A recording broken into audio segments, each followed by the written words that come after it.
Hello friends, इस current affairs video में आपका स्वागत है। कई इंपॉर्टेंट टॉपिक है और मैं हूं सन्मय प्रकाश।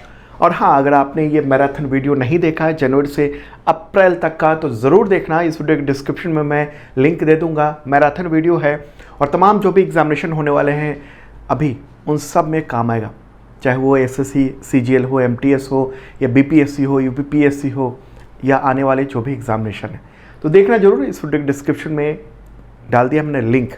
ओके, तो शुरू करते हैं दोस्तों ये करंट अफेयर्स वीडियो। क्वेश्चन होगा पहला, बहुत इंपॉर्टेंट है। इंडियन नेवी के युद्धपोतों का नाम बताएं जो ऑपरेशन कावेरी में सूडान से लोगों को निकालने में इस्तेमाल हो रहा है। कौन सा ये युद्धपोत है भारत का? आंसर होगा आईएनएस तेग और आईएनएस सुमेधा। ठीक है, ये रहा आईएनएस सुमेधा और ये है आईएनएस तेग। तो इसी के जरिए निकाला जा रहा है। कैसे निकाला जा रहा है आपको एक बार मैं बताता हूँ। ओके, तो देखिए युद्ध जो गृह युद्ध चल रहा है सूडान में, पैरामिलिट्री और मिलिट्री दोनों एक दूसरे से लड़ रहे हैं और इसी वजह से वहाँ पर जो 4000 भारतीय जो फंसे हुए थे उन सबको निकालने का काम चल रहा है। तो एक बार आपको फिर से सूडान दिखाते हैं और फिर कैसे ये दो युद्धपोत जो हैं वो इस्तेमाल हो रहे हैं वहाँ से लोगों को निकालने में, वो बताता हूँ मैं। ठीक है, ये रेड सी है, ये सूडान है अफ्रीका में और ये है सऊदी अरबिया। तो यहीं पर पोर्ट सूडान है और ये है जिद्दा। तो अपना जो आईएनएस सुमेधा है जो युद्धपोत है और आईएनएस तेग, ये दोनों यहाँ पर हैं और ये इसी पर से ये लोग इकट्ठे होकर यहाँ से यहाँ पहुँच रहे हैं और यहाँ से समुद्र के पार यानी जिद्दा पर पहुँच रहे हैं लोग। किसके जरिए? दोनों युद्धपोतों के जरिए। और यहाँ से विमान से इंडिया की ओर दिल्ली में पहुँचाए जा रहे हैं। ठीक है, तो ये एक इम्पॉर्टेंट बात है कि इंडियन नेवी और एयरफोर्स दोनों मिलकर इस का पूरा अभियान चला रहे हैं। कौन सा ऑपरेशन है? ऑपरेशन कावेरी। ठीक है, तो ऑपरेशन कावेरी के तहत नेवी और एयरफोर्स भारत की वो दोनों काम पे लगी हुई है। और अगर हम बात करेंगे कि एयरफोर्स का कौन सा जहाज़ है जो इसमें लगा हुआ है, तो एयरफोर्स का ट्रांसपोर्ट एयरक्राफ्ट है C-130J, ये वाला। ठीक है, इसी से जिद्दा से इंडिया लाया जा रहा है। ठीक है, ये देख रहे हैं आप इस तरीके से। तो एक इम्पॉर्टेंट बात जो आपने जाना। चलिए अब आगे बढ़ते हैं दोस्तों, अगला क्वेश्चन लेते हैं, यह भी महत्वपूर्ण है। दलाई लामा ने कौन सा अवार्ड घोषित करने के 64 ईयर के बाद अप्रैल 2023 में लिया? उनको दिया गया 64 ईयर के बाद। आंसर होगा इसका रेमन मैग्सेसे प्राइज़। ठीक है, रेमन मैग्सेसे प्राइज़। तो तिब्बती आध्यात्मिक गुरु हैं, 14वें दलाई लामा हैं। तो उनको 26 अप्रैल को रेमन मैग्सेसे अवार्ड से सम्मानित किया गया है। और ये जो अवार्ड है वो तिब्बती समुदाय के लिए संघर्ष करने और तिब्बती संस्कृति को प्रेरणा दिलाने के लिए ये दिया गया है। वैसे इस अवार्ड के लिए उन्हें 1959 में ही चुन लिया गया था। ओके, और ये अवार्ड उनको यानी दलाई लामा को दिया जाने वाला पहला इंटरनेशनल अवार्ड था। कब? 1959 में। उसके बाद से तो बहुत सारे अवार्ड उनको मिल चुके हैं, लेकिन 1959 में जब इस अवार्ड की घोषणा हुई थी तब दलाई लामा वहाँ तिब्बत से इंडिया आ गए थे। चीन जो है वहाँ प्रताड़ित कर रहा था तिब्बत में जो बौद्ध धर्म को मानने वाले लोग थे उनको, और इनको भी तो ये चले आए थे इंडिया की ओर। और इसी वजह से उस वक्त अवार्ड लेने के लिए नहीं जा सके थे। कहाँ पर? फिलीपींस में ये अवार्ड दिया था, फिलीपींस की ओर से। ओके, तो हालांकि उनके जो बड़े भाई थे कियालो थोंडेन, तो उन्होंने जाकर पुरस्कार ग्रहण किया था। लेकिन अब ये हुआ है 26 अप्रैल 2023 को कि इतने साल बाद, कितने साल बाद, 64 ईयर के बाद इनको ये अवार्ड दिया गया है। और ये अवार्ड क्यों दिया जाता है? सामाजिक सुरक्षा के क्षेत्र में अच्छा काम करते हैं उसके लिए अवार्ड दिया जाता है। कई भारतीयों को अवार्ड मिल चुका है, बहुत सारे लंबे नाम हैं। अगला क्वेश्चन, केंद्रीय कैबिनेट ने देश भर में कितने नए सरकारी नर्सिंग कॉलेजों को खोलने का फैसला किया है? आंसर होगा 157। ठीक है, तो ये केंद्रीय कैबिनेट की मीटिंग हुई और उसी में ये फैसला, इस फैसले के बारे में जानकारी दी है केंद्रीय स्वास्थ्य मंत्री मनसुख मांडविया ने मीडिया को। ठीक है, कि देश में नए 157 सरकारी नर्सिंग कॉलेज खोले जाएंगे। मतलब जहाँ भी देश भर में मेडिकल कॉलेज है वहाँ पर 10 करोड़ रुपए की सहायता से नर्सिंग कॉलेज बना दिया जाएगा, ठीक है, और इस पर 1570 करोड़ रुपए का खर्च आएगा। और इसके अलावा नेशनल मेडिकल डिवाइस पॉलिसी को भी लॉन्च किया गया है, उसको भी मंजूरी दी गई है, ताकि देश भर में जो मेडिकल डिवाइस की डिमांड बढ़ रही है तो उसके लिए एक पॉलिसी बने, ताकि जो मेडिकल डिवाइस है उसकी गुणवत्ता एक खास रहे, तो इसके लिए, ठीक है। अगला क्वेश्चन लेते हैं, हालांकि इसके बारे में मैंने कुछ दिन पहले ही बताया हुआ था। क्वेश्चन ये होगा कि बांग्लादेश के नए राष्ट्रपति के रूप में किसने शपथ ली है। आंसर होगा इसका शहाबुद्दीन चुप्पू, या कहें छुप्पू, कहीं छुप्पू उच्चारण होता है, कहीं चुप्पू उच्चारण होता है, अलग अलग न्यूज़पेपर में अलग अलग है। तो शहाबुद्दीन छुप्पू या शहाबुद्दीन चुप्पू, ठीक है। तो उन्होंने शपथ ले ली 24 अप्रैल को, और यहाँ पर आम चुनाव भी होने वाले हैं कुछ दिनों में ही। किसकी जगह लिए इन्होंने, तो पूर्व राष्ट्रपति अब्दुल हामिद की जगह लिए शहाबुद्दीन चुप्पू, ओके। तो पड़ोसी देश है हमारा, वहाँ की प्रधानमंत्री कौन है, शेख हसीना है, ओके। राजधानी ढाका है और मुद्रा है बांग्लादेशी टका। अगला क्वेश्चन लेते हैं दोस्तों, उससे पहले एक इन्फॉर्मेशन कि जो भी वीडियो देख रहे हैं उसका PDF हिंदी और इंग्लिश दोनों लैंग्वेज में अवेलेबल है इस वीडियो के डिस्क्रिप्शन में। और एक मेंबरशिप प्लान भी है जिसके जरिए आप पिछले 1 साल और अगले 1 साल तक का करंट अफेयर्स का PDF प्राप्त कर सकते हैं, वीकली, मंथली, क्वार्टरली, ईयरली। साथ में मॉक टेस्ट होता है करंट अफेयर्स का वीकली और मंथली, और एग्ज़ाम बेस्ड टेस्ट सीरीज़ भी अवेलेबल है, तो इस वीडियो के डिस्क्रिप्शन में चेक कर लेना।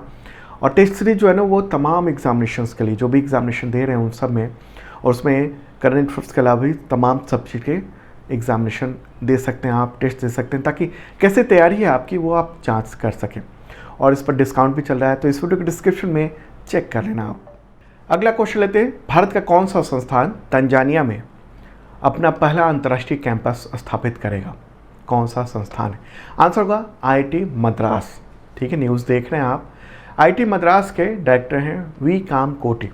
उन्होंने IIT मद्रास के 64th जो संस्थान दिवस है उस पर ये घोषणा की है, और उन्होंने कहा है कि इसको लेकर IIT मद्रास के प्रोफेसर्स की टीम तंजानिया का दौरा भी किया फरवरी में, और वहाँ पर कैंपस स्थापित करने के लिए ऑफिसर्स के साथ चर्चा की गई है। तो वहाँ पर कैंपस शुरू होगा, और उम्मीद ये जताई जा रही है कि अक्टूबर 2023 तक, मतलब इसी साल, वहाँ पर क्लासेस शुरू हो जाएंगे, ओके। तो ये एक इम्पॉर्टेंट बात है, और इस पूरे प्रोजेक्ट पर करीब 3000 करोड़ की लागत लग सकती है, जिसके लिए भारत सरकार जो है फंड दे रही है। तो तंजानिया कहाँ पर है वो भी देख लेते हैं एक बार। प्यारा भारत है, और तंजानिया जो है ना वो है कौन सा देश, वो है अफ्रीकी देश, ठीक है। तो मैप में यहाँ पर ये जो रेड कलर में देख रहे हैं वो है तंजानिया, ठीक है। तो यहीं पर IIT मद्रास का एक कैंपस खुल रहा है। इसी से जुड़ा एक सवाल हो सकता है कि किस देश में भारतीय यूनिवर्सिटी का पहला विदेशी कैंपस खुल चुका है, कौन सा देश है, तो वो है युगांडा। देखिए तंजानिया के ठीक बगल में पड़ोसी देश ही है, लैंडलॉक्ड देश है, ये है युगांडा। तो यहाँ पर पहला कैंपस खुला हुआ है किसी भी भारतीय यूनिवर्सिटी का। और दूसरा सवाल ये हो सकता है कि इस यूनिवर्सिटी का नाम क्या है जिसका विदेशी कैंपस खुला है युगांडा में, तो वो है NFSU। इसके बारे में मैंने पहले बताया था, फुल फॉर्म है नेशनल फॉरेंसिक साइंस यूनिवर्सिटी, यानी राष्ट्रीय न्यायालयिक विज्ञान विश्वविद्यालय, ठीक है। गुजरात में है, गांधीनगर में, ओके। तो उसी का युगांडा में। और अब IIT मद्रास का कैंपस खुलने वाला है कहाँ पर, तंजानिया में, ठीक है। चलिए अब अगला क्वेश्चन लेते हैं दोस्तों। किस देश की वीटो कंपनी ने अयोध्या शहर में कचरे से बायोडीजल बनाने का पायलट प्रोजेक्ट का काम, उसके लिए उस शहर को चुना है, अयोध्या को। आंसर होगा बेल्जियम, ठीक है। बेल्जियम की कंपनी है, तो उसके अधिकारियों ने अयोध्या प्रशासन के साथ, पहले तो इंडिया गवर्नमेंट के साथ, उसके बाद फिर अयोध्या प्रशासन के साथ पहले दौर की मीटिंग की है, और वहाँ पर ये 2 साल का ये प्रोजेक्ट है, उस पर काम किया जाएगा, बायोडीजल बनाया जाएगा, ठीक है। करीब 1 टन प्लास्टिक कचरे का यूज़ किया जाएगा और उससे बायोडीजल बनाया जाएगा, उसका इस्तेमाल किया जाएगा। सवाल ये भी है कि अयोध्या को क्यों चुना गया है, तो देखिए जनवरी 2024 में उम्मीद ये है कि राम मंदिर वहाँ ओपन हो जाएगा, तो उसके बाद श्रद्धालु जो हैं उसकी संख्या काफ़ी बढ़ने वाली है, और एक अट्रैक्शन का केंद्र भी होने वाला है, तो इस वजह से उस जगह को चुना गया है। अगला क्वेश्चन लेते हैं दोस्तों, ये भी इम्पॉर्टेंट है। किस राज्य के पूर्व मुख्यमंत्री प्रकाश सिंह बादल, उनका निधन हो गया 25 अप्रैल 2023 को? आंसर होगा पंजाब।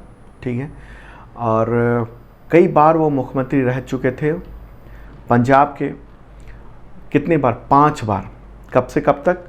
1970 से 71, 1977 से 80, 1997 से 2002, 2007 से 2012 और 2012 से 2017 तक। ठीक है, और भारत सरकार ने उन्हें 2015 में पद्म विभूषण से भी सम्मानित किया हुआ है। ठीक है, एक इम्पॉर्टेंट पर्सनालिटी थे, देश के एक महत्वपूर्ण नेता थे। 95 ईयर की उम्र में उनका निधन हुआ। शिरोमणि अकाली दल एक पार्टी है पंजाब में, तो उसी के लीडर थे। अगला क्वेश्चन, नैस्कॉम का अध्यक्ष वर्ष 2023-24 के लिए किसे चुना गया है? आंसर होगा अनंत महेश्वरी। ठीक है, अनंत महेश्वरी को चुना गया है नए अध्यक्ष के तौर पर, और वर्तमान में वो माइक्रोसॉफ्ट इंडिया के अध्यक्ष भी हैं। ठीक है, अनंत महेश्वरी। तो नैस्कॉम जो है वो एक गैर लाभकारी इंडस्ट्री एसोसिएशन है और देश भर की जो इंडस्ट्री है उससे जुड़ी हुई है। मुख्यालय दिल्ली में, और ये बना था 1988 में। ओके, अगला क्वेश्चन, किस कंपनी ने इस्पात राजभाषा सम्मान वर्ष 2021-22 का प्रथम पुरस्कार जीता है?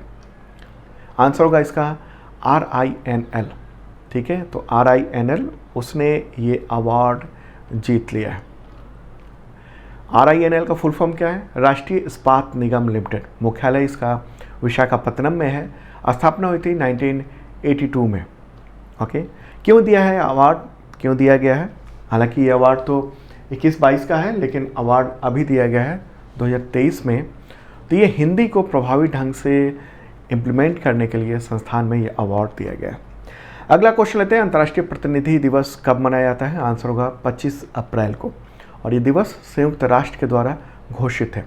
इंटरनेशनल डेलीगेशन डे, तो कहीं भी वार्ता होनी है, कहीं जाना है, तो एक डेलीगेशन बनता है, प्रतिनिधि एक टीम बनती है, तो उसको एक तरह से अंतर्राष्ट्रीय तौर पर मान्यता देने के लिए ये डेलीगेशन डे है।